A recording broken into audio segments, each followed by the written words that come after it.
इस वीडियो में हम लोग डिस्कस करेंगे पास्ट पेपर्स को बाइनोमियल एक्सपेंशन के लास्ट 3-4 इयर्स के क्वेश्चन हैं। इनमें से इस पहले क्वेश्चन पे आते हैं। इसमें हमसे पूछ रहा है कि the coefficient of x⁻7 in the expansion of this is 1,280, find the constant p। इस तरह क्वेश्चन में हमें करना ये होता है, इस तरह क्वेश्चन में एक सेकेंड, इस तरह क्वेश्चन में लॉजिक ये होता है कि हमें x⁻7 जिस भी टर्म पे आ रही है उस टर्म को हमें इससे इक्वेट करना होता है। और जब हम इक्वेट करते हैं तो हमारे पास सब कुछ होता है, हमारे पास दोनों साइड पे इतनी इन्फॉर्मेशन होती है कि हम इस p कांस्टेंट को फाइंड कर सकें। तो अब पहले चेक करते हैं कि x⁻7 किस टर्म पे आ रहा है।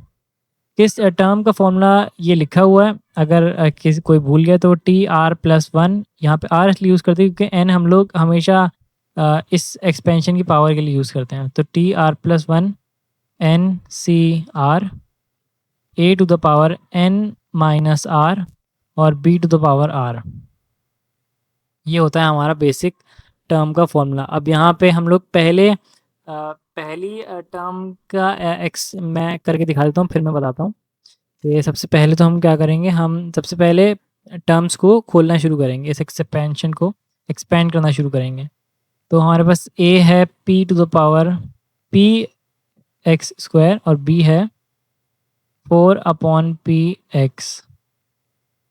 अब यहाँ पे टर्म 1 डायरेक्टली होती है a⁻n, तो यहाँ पे px² 5, और दूसरी टर्म होती है 5nc1, तो ये 5c1 into px⁴ px² into 4/px⁴1।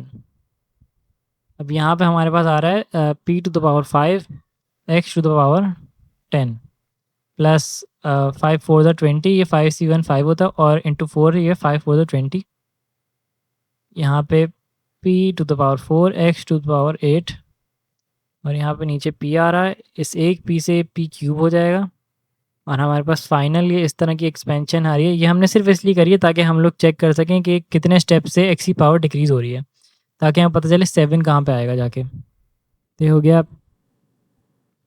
और यहाँ पे भी एक x था, तो यहाँ पे x⁻1 ये रह गया, तो ये 8 + 1 9 हो जाएगा, तो 20p³ x⁻9। तो यहाँ पे इस तरह का स्टेप चल रहा है कि x⁻ पहले 10 है, फिर 9 है, तो इनमें कितना फ़र्क है, इनमें एक का फ़र्क है, तो यहाँ पे x⁻8 होना चाहिए अगले एलिमेंट में, और उसके बाद x⁻7 होना चाहिए। टर्म 1 था हमारे पास x⁻10, टर्म 2 9, टर्म 3 8 और टर्म 4 x⁻7। तो अब यहाँ पे आके हमें टर्म 4 निकालना है, तो हमें पता लिया टर्म 4। अब इसको हम लोग अपने इस जनरल फॉर्मूला जब कंपेयर करेंगे तो हमें ज़्यादा आसानी होगी। यहाँ पे टर्म 4 = NCR, तो यहाँ पे 5CR इज़ हमारा 3 इंटू a है हमारे पास px², यहाँ पे अब n - r, तो 5 माइनस हमारे पास r है 3, और फिर b⁻3। अब यहाँ पे टर्म 4 = 5c3, ये कैलकुलेटर में डायरेक्टली चेक कर लेते हैं कि 5c3 क्या होता है। 5c3 10 होता है, और यहाँ पे b लिख दिया मैंने, यहाँ पे b नहीं, यहाँ पे 4x/p आएगा। तो ये हो गया 10 इंटू 4, बल्कि ये खोल के लिखना चाहिए क्योंकि इतना छोटा तो क्वेश्चन है। इंटू ये 5 - 3 होता है 2, तो p² होगा, और ये x⁴ होगा। यहाँ पे 4 का क्यूब होता है 64 x³ अब यहाँ पे p², और ये हो जाएगा p-1, और यहाँ पे हम लिख लेते हैं 10 into 64 is 640, x⁴ into x⁻3 हो गया x⁻7, और p⁻−1 p⁻−1 के बजाय हम इसको डिनोमिनेटर में लिख लेते हैं for the sake of simplicity. अब यहाँ पे कह रहे हैं कि टर्म 4 का हमारे पास वैल्यू जो है वो है 1280, तो 1280 equals to 640 x to power 7 upon p. अब यहाँ पे लिखा हुआ है the coefficient of x to power 7 की हमें हमें बताया गया है। तो coefficient of x to power 7 हमारे पास ये है, तो यहाँ पे एक्स टू पावर 7 लिखने की ज़रूरत नहीं है। अब यहाँ पे हम फाइनल वैल्यू निकाल लेते हैं। 640 अपॉन 1280 ये होता है हमारे पास 1/2। तो एम एस पे चेक कर लेते हैं क्या आंसर है। हमारा आंसर बिल्कुल सही आया है। अब अगले क्वेश्चन की तरफ चलते हैं।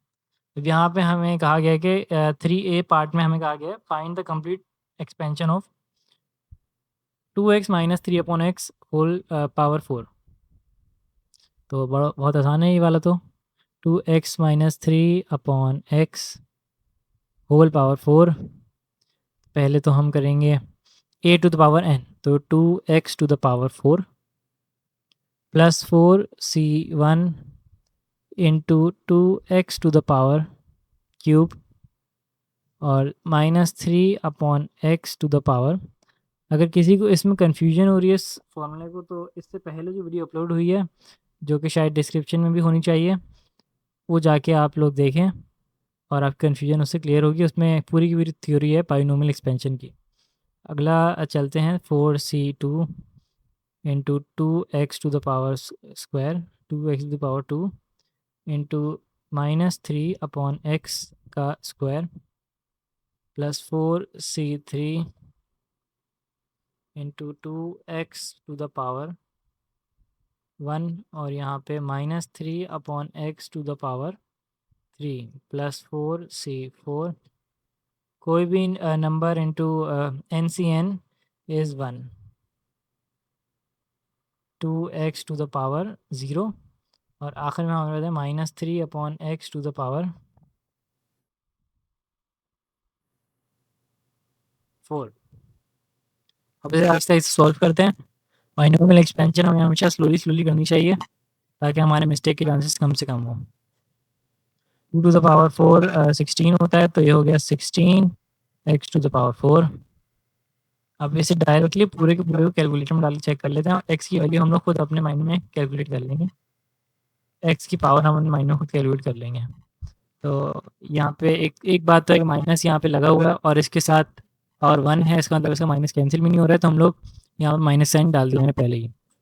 4c1 into 2 to the power 3 into 3, ये आ गया हमारे पास 96। और यहाँ पे x टू द पावर 3 था और यहाँ पे x to the power minus 1 था, तो यहाँ पे हमारे पास आ जाएगा x टू द पावर 2। अगले पे चलते हैं। यहाँ पे पॉजिटिव वैल्यू आनी चाहिए क्योंकि यहाँ पे माइनस 3 है और यहाँ पे स्क्वायर लगा हुआ है माइनस 3 के साथ। इसे भी डायरेक्टली कैलकुलेटर में डाल के देख लेते हैं। 4c2 2 का स्क्वायर और 3 का भी स्क्वायर, ये हो गया हमारे पास 216। अब यहाँ पे हमने देख लिया था कि x किस स्टेप से डिक्रीज़ हो रहा है, तो किस डिफरेंस डिक्रीज़ हो रहा है। तो पहले x टू द पावर 4 था, फिर x टू द पावर 2 था, 2 की डिफरेंस डिक्रीज़ हो रहा है। अब यहाँ पे x टू द पावर 0 आएगा जो कि होना चाहिए 1, तो इसलिए मैं यहाँ पे x टू द पावर 0 या 1 कुछ भी नहीं लिख रहा हूँ। तो अगला चलते हैं 4c3 4 shift c3 into 2 into 3 power 3 और यहाँ पे माइनस 3 टू द पावर 3 है और माइनस का क्यूब हमेशा माइनस ही होता है। 216 x to the power minus 2 और आखिरी हम अपनी टर्म पे आ जाते हैं। जो है 4c4 2 टू द पावर 0 और 3 का power 3 to the power 4 plus 81 x to the power minus 4। ये हमारा आंसर है। अब एम से चेक चलें। अब इस आंसर को पहले तो यहाँ पे कॉपी कर लेता हूँ, फिर बाद में बताता हूँ कि मैंने किया क्यों ये कॉपी वहाँ पे, क्योंकि हमें वहाँ पे वैसे ज़रूरत पड़ने वाली है। तो इसे रीराइट करने से अच्छा हम लोग इसे कॉपी कर लेते हैं। यहाँ पे कह रहे हैं कि hence determine the coefficient of x square in the expansion of x square plus 5 into 2x minus 3/x। ये वाली वही है जो हमने ऊपर एक्सपेंड करी है। तो यहाँ पे कह रहे हैं कि एक्स स्क्वायर प्लस 5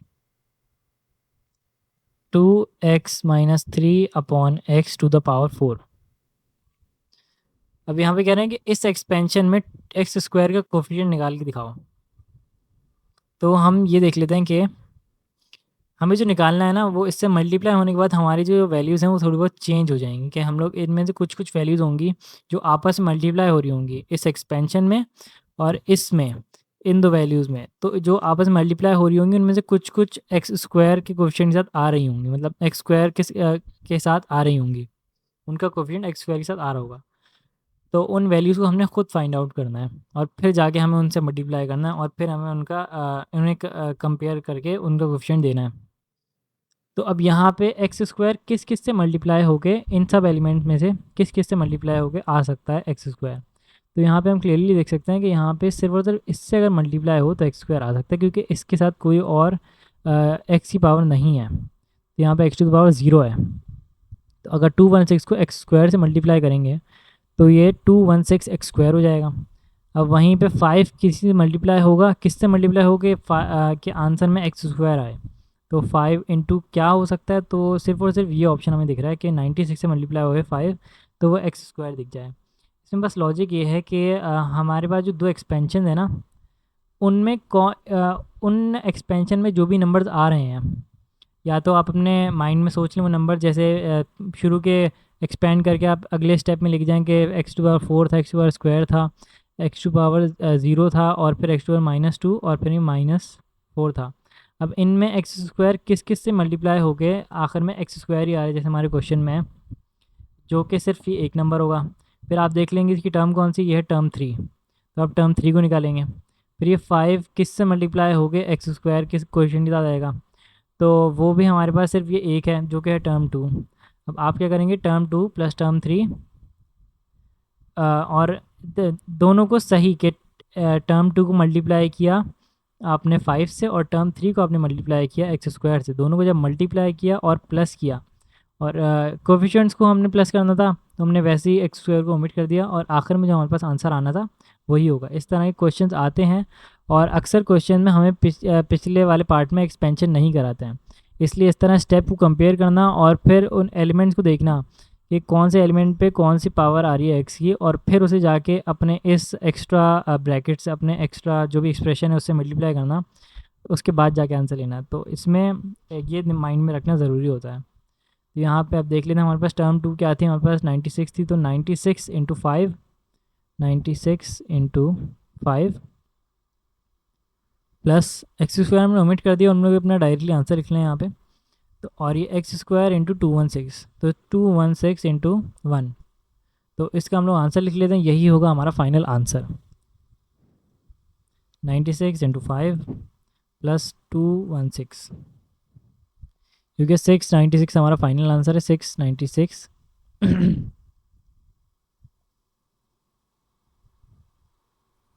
हमारा फाइनल आंसर पहले तो हमारा ये भी सही है, लास्ट में शायद 81 नहीं आ रहा था बल्कि 81 आ रहा है, वो भी पॉजिटिव 81, हमारा सब कुछ सही है।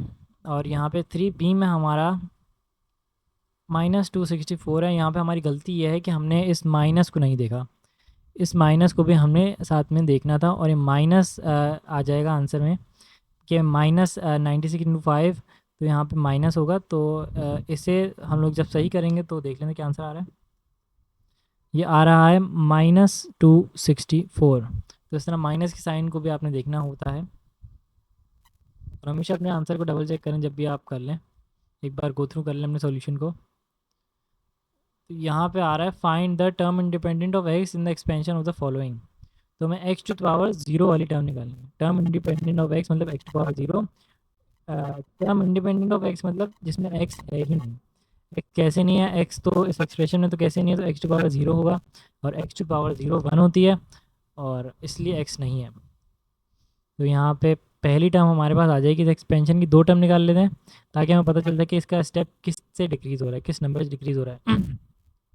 और फिर हम उसी तरह थर्ड या फोर्थ एलिमेंट पे आके शायद एक्स टू द पावर 0 होनी चाहिए। तो कर लेते हैं x to the power 6 a to the power n करके plus 6c1 into x to the power 5 into 3/x² power 1।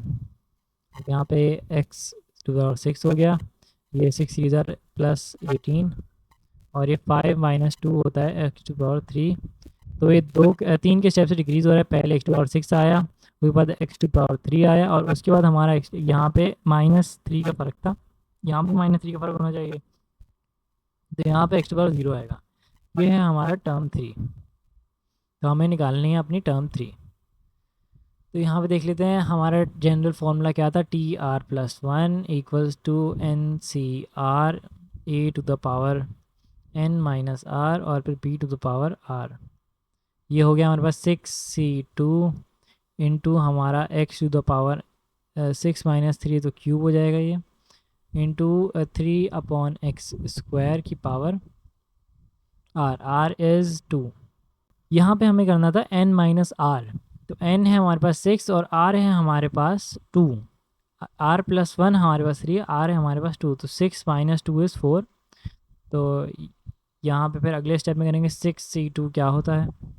6c2 15 होता है। 15 9s आर 15 इंटू 9 135।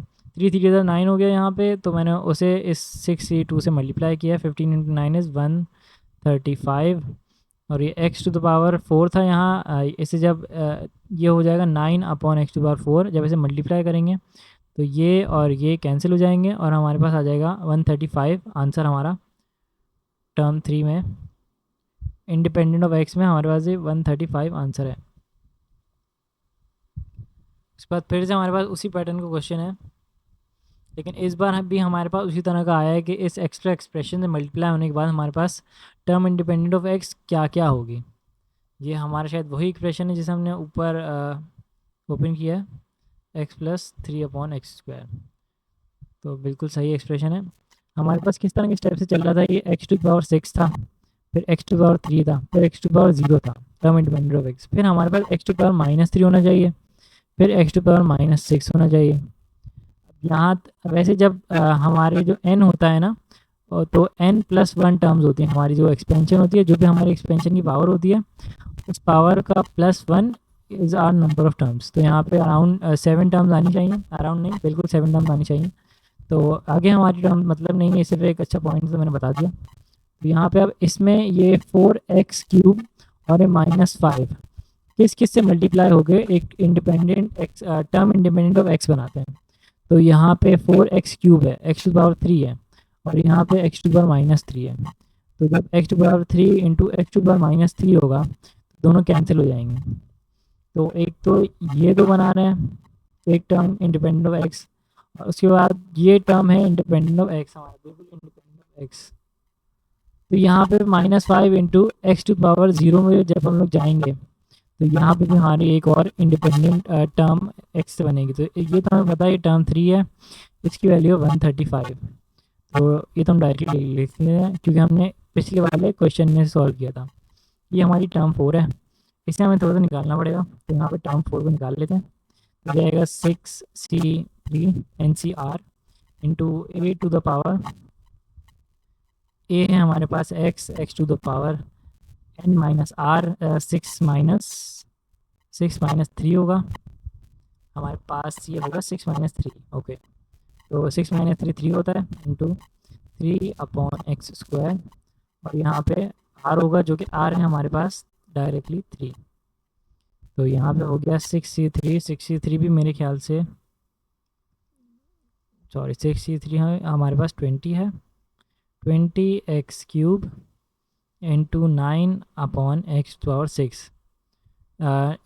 ये हो जाएगा 180 x⁻³ अब यहाँ पे हमारे पास अब हमें इस तरह करके टर्म इंडिपेंडेंट ऑफ x निकालनी है। तो यहाँ पे 180 को मल्टीप्लाई करेंगे जब 4 से, क्योंकि ये पावर हमने खुद कैंसिल कर दी है क्योंकि हम लोग डायरेक्टली आंसर लिख रहे हैं, इतनी डिटेल की ज़रूरत है नहीं। क्योंकि 180 इंटू 4 प्लस -5 इंटू 135 इंटू 135, इसे आप कैलकुलेटर में डाल के सॉल्व करेंगे तो हमारे पास अपना फाइनल आंसर आ जाएगा। 180 इंटू 4 प्लस -5 इंटू 135, हमारा फाइनल आंसर है 45 और यही है हमारा फाइनल आंसर। इसकी मार्किंग स्कीम मैंने अटैच नहीं करी, लेकिन होपफुली यही हमारा फाइनल आंसर है।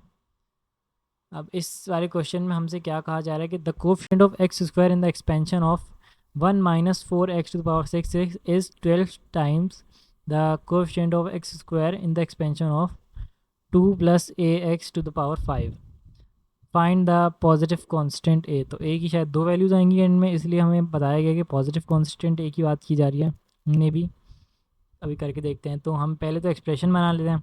यहाँ कहा जा रहा है कि coefficient of x square in the expansion of 1 minus 4x, coefficient of x square in 1 minus 4x⁶ is equal to 12 times 12 into coefficient of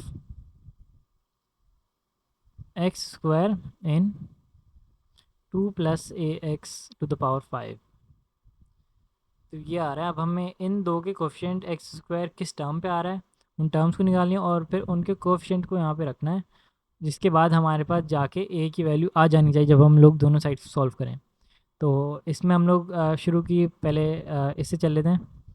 1 minus 4x⁶ थोड़ा सा एक्सपेंड करते हैं, 1⁶ plus 6c1 into 1⁵ into minus 4x⁴ ये हो गया 1 और ये हो गया 6 4 24, तो हो गया 24x।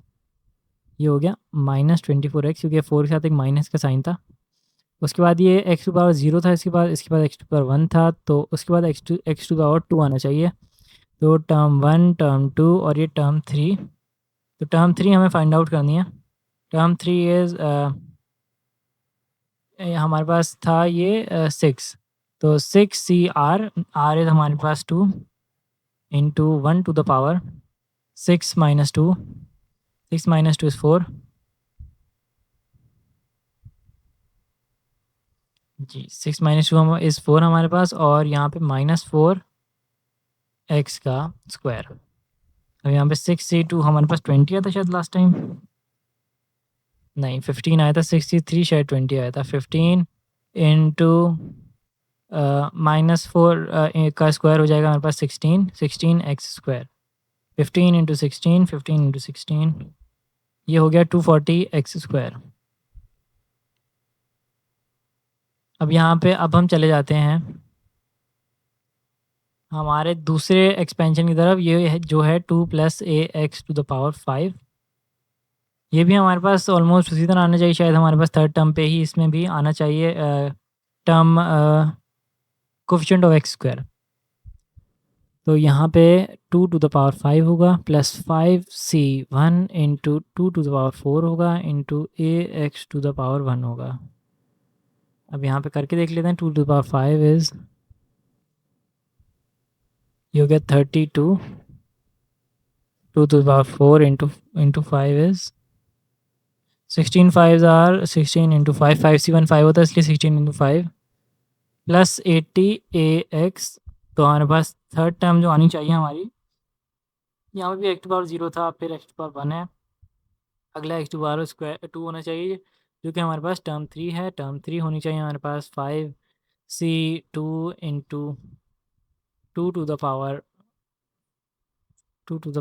Minus 2 is 3 into ax⁴2। यहाँ पे टर्म 3 हमारे पास डायरेक्टली कैलकुलेटर में डाल के आंसर निकाल लेते हैं। 5c2 इंटू 2 का क्यूब, तो ये हो गया 80a²x²। अब यहाँ पे कह रहे हैं कि अब हम इस इक्वेशन में अपनी वैल्यूज डालेंगे। तो यहाँ पे कहा है कि coefficient of x² in this expansion, तो हम सिर्फ कोएफिशिएंट डालेंगे, x² को नहीं डालेंगे। डाल भी दें तो कोई फ़र्क नहीं पड़ेगा, राइट साइड पे जाके कैंसिल ही होना है वैसे भी। तो यहाँ पे 240 इक्वल्स टू 12 इंटू 80a²। यहाँ पे हमने कंप्लीट इक्वेशन बना लेते हैं और इसे डायरेक्टली कैलकुलेटर में डाल लेंगे। तो यहाँ पे 12 मल्टीप्लाई होगा, यहाँ पे आके डिवाइड हो जाएगा 240 अपॉन 12। यहाँ पे 80 मल्टीप्लाई हो रहा है ए स्क्वायर से, वहाँ जाके डिवाइड हो जाएगा, तो 12 इंटू 80 इक्वल्स टू a²। अब a² भी लिखने की क्या ज़रूरत है, हम लोग डायरेक्टली स्क्वायर रूट भी यहाँ पे लिख लेते हैं और सब कुछ कैलकुलेटर में डाल देंगे। 240 अपॉन 12 इंटू 80, ये हो गया हमारे पास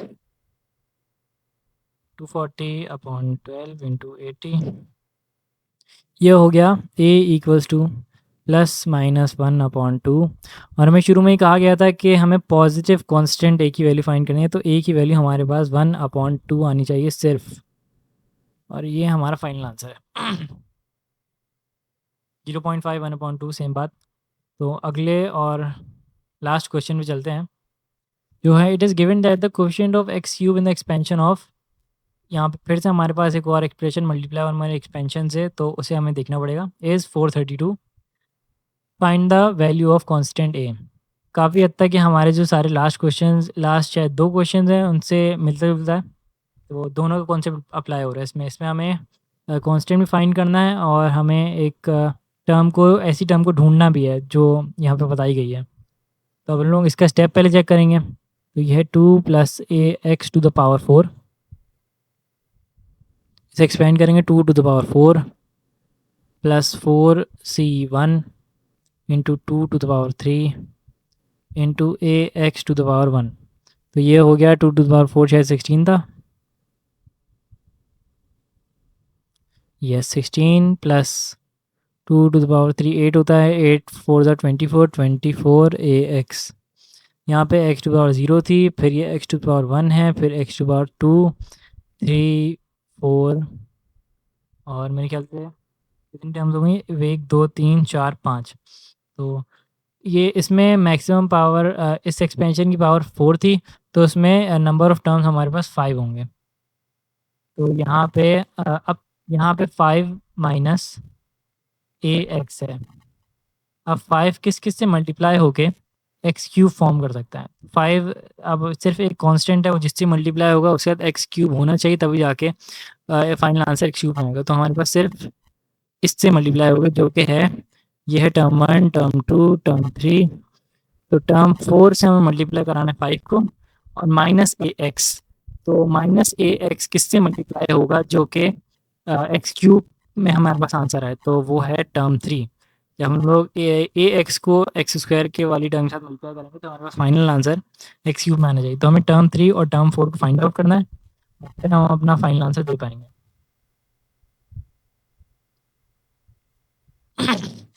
तो टर्म 3 हमारे पास पहले तो जनरल फॉर्मूला फिर से लिख लेना है for the sake of simplicity. तो n c r into a⁻n - r into b⁻r।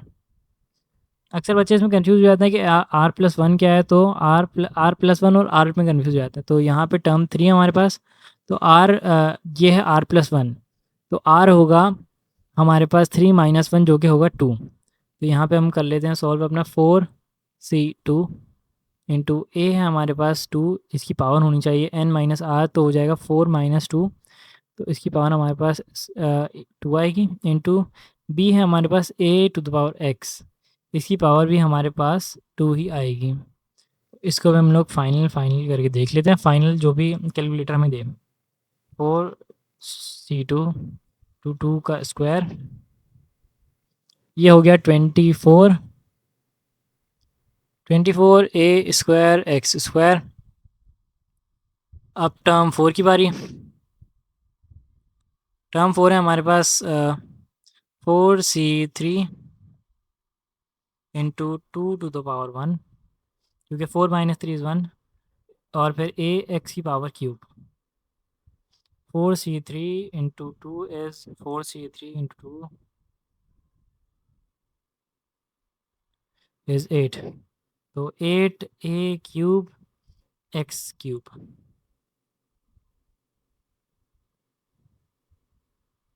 Okay, x³ आएगा हमारे पास। तो अब हम लोग ये अपना आंसर डायरेक्टली लिखना शुरू करते हैं यहाँ पे। तो यहाँ पे कह रहा है कि हमारा जो कोफिशिएंट है वो इज़ इक्वल टू 432। अब यहाँ पे हमें कहा गया है कि 5 इंटू जहाँ पे हमने अपने खुद कंक्लूजन ड्रॉ किया था कि 5 इंटू टर्म 4 को करेंगे तो हमारे पास आना चाहिए x³ में वैल्यू। तो यहाँ पे 5 इंटू 8a³ हमने एक्स क्यूब की ओमिट कर दी क्योंकि हम लोग कोफिशिएंट को मल्टीप्लाई कर रहे हैं और कोफिशिएंट हमारे पास एक्स क्यूब का कोफिशिएंट 8a³ है। तो यहाँ पे अब है हमारे पास ए एक्स को माइनस ए एक्स को मल्टीप्लाई करेंगे हम टर्म 3 से, तो माइनस ए एक्स इंटू, इस थोड़ा सा कोने में लेके जाते हैं, minus a x into 24a² x square. ये हो गया 5 8 ज़ार 40a³ प्लस ये माइनस ये हो गया माइनस 24a³ एक्स क्यूब।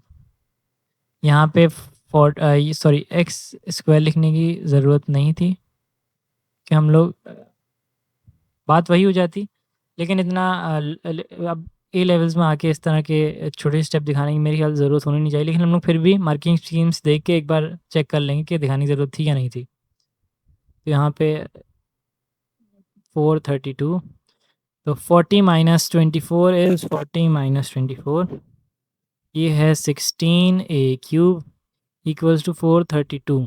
अब से हम लोग डायरेक्टली कर लेते हैं कि ये वहाँ पे 16 को वहाँ पे मल्टीप्लाई हो रहा था, यहाँ पे जाके डिवाइड हो जाएगा अपॉन 16, और वहाँ पे पावर क्यूब थी, यहाँ पे आके हम लोग क्यूब रूट ले लेंगे 1/3।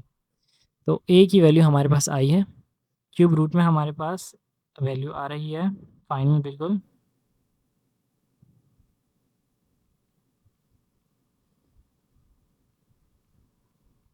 3। तो ए की वैल्यू हमारे पास आ रही है सिर्फ 3, प्लस माइनस 3 नहीं, सिर्फ 3। ए की वैल्यू सिर्फ 3 है। Equate coefficient of x cube, यहाँ पे कह रहा है कि equate coefficient of x cube two 432 and solve for a. तो इसने कहा कि equation equate the coefficient of x cube, तो हमें वो दिखाने की ज़रूरत नहीं थी कि उनके साथ एक्स लगा हुआ है या नहीं लगा हुआ है। यहाँ पर हम मल्टीप्लाई भी कराया था और हमारा final answer a equals to 3 आ रहा है। काफ़ी क्वेश्चंस हो गए हैं बाइनोमियल एक्सपेंशन के, यहीं पे इस वीडियो को ख़त्म करते हैं। Thanks for watching.